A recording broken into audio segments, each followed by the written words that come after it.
Steve Coogan's taken on many guises in his 25-year career, voicing characters on Spitting Image, starring in any number of Hollywood blockbusters, and last year he was an Oscar-nominated writer. But for many of us, he will forever, I'm sorry to do this to you, be associated with the gaffe-prone, inept TV and much-loved radio presenter Alan Partridge. Well, his warts-and-all autobiography, that's what he's called it, covers everything from how he came up with that character to growing up in Manchester and his battles with the press. We'll talk to Steve in a minute. First, here's a reminder of his most famous persona.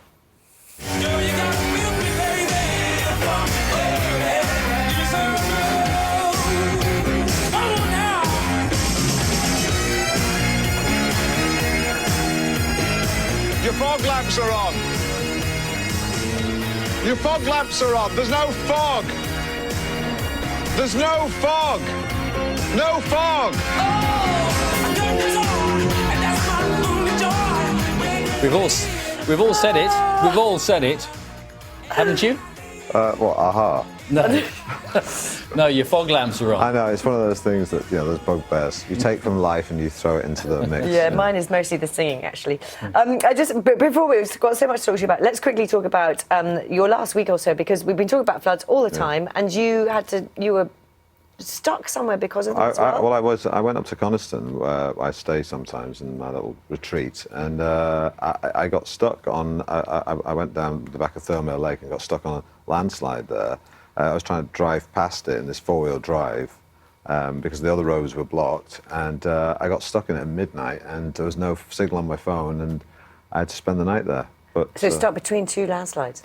Yeah. In the car? In the car. Unfortunately, I had my dog with me, so he kept me company, and I'd been to the shop. So I survived Bear Grylls style on nuts and berries, but I bought them at Marks and Spencer's.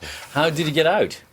A friend, actually, I managed to get a signal to a friend of mine who's got a four-wheel drive, and he came by. Right. Then he got stuck, so we had to dig him out, and then he tied a rope around my car and pulled me out, and then we escaped. So there's extraordinary scenes there at the moment. Yeah. The book starts when little boy. I love the start of it because you wrote letters, and very, very specific kind of letters, and you use it in the cover of the book to your sister. You're very specific about money, aren't you? Well, I was very kind of Was it obvious. that age? Of course it is. It's like, well, I had a paper round, and every penny counts. Yeah. I had a, when you have a paper round, so you put sweets on your slate, on the tick, and I'd always I enjoy saying put it on my account, even though my wage was £3.50, I think, for the week. But you have a very good memory for what you've been paid, because frequently you say, oh, and I got paid 35 quid for this appearance on that programme, that sort of thing. Well, I mean, it's just that when you're younger, all these things matter so much more, don't they? And your memory of detailed childhood is so much more acute than, I can tell you everything that happened in my childhood, but I don't know what I did last week, Yeah. It's very interesting seeing the sort of different parts of your career. Alan Partridge, just such a well-loved character, based on lots of different people, or, like you said a little bit earlier, on sort of your life experiences? Well, not based on Bill at all. I just want to say that for the record, so there's no confusion at all. Now you've really gone and done it. No, it's kind of an amalgam of what lots of different people I'd see on TV, like generic sports presenters in particular. Right.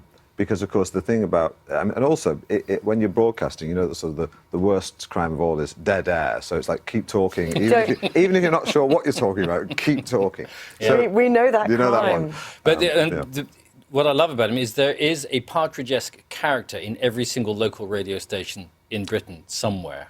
There is, absolutely, and people are sort of say, I think it's based on me. I think it's based on me. I think the reason this character is successful is everyone thinks there, but for the grace of God go I, because you think he says the things that most of us think, but don't have, but edit. It even worries me talking about him, to be honest with you. It's a bit scary, though. You talk a lot in the book about the film, because there was a lot of pressure on you to make the film, and you were writing it when you were all ready to film, so extraordinary amount of pressure. It was. So I just made Philomena, and then I had to go back into doing Alan Partridge, and it was just very, very pressured. So even though it looks very funny when you watch the screen, it's very... I was like shooting scenes, then running upstairs to rewrite the following day's scenes with my writing partners, and it was a lot of pressure on because of course when something's so successful, there's a lot of people who think the bubbles burst and the next thing you do isn't going to be as good. So there's a lot of pressure. Can you be funny under pressure?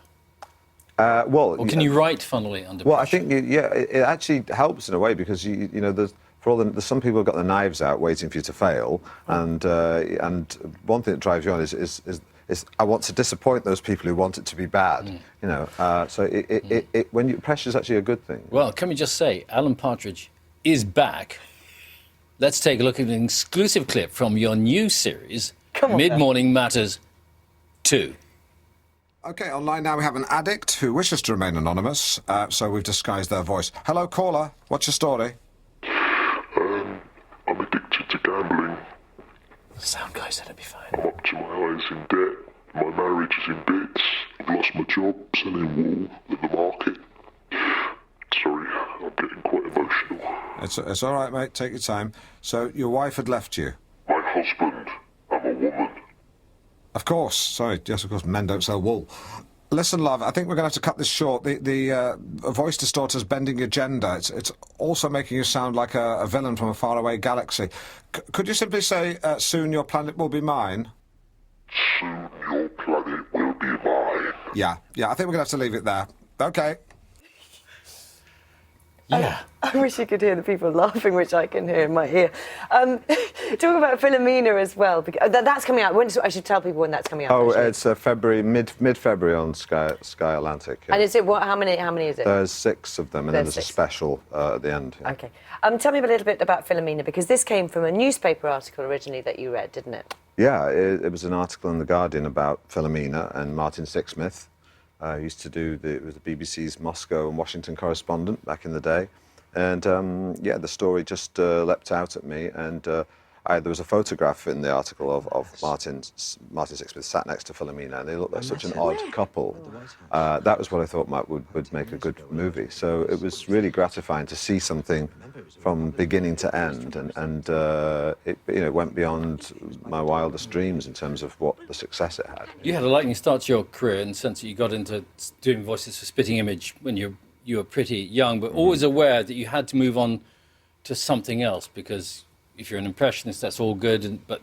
Well, you've got a short shelf life, and I think, I don't know, doing impersonations, I think it's a young man's game. I think as you get older, if you're 50 and still doing impersonations, I think you're probably in trouble. I think you always have to think about the next thing and do things that are a challenge, and I've been lucky enough to be able to try different things. And unless you're having an impersonation contest with Rob Brydon, of course. Well, I'll always make an exception for Rob Brydon if he wants to throw down the gauntlet.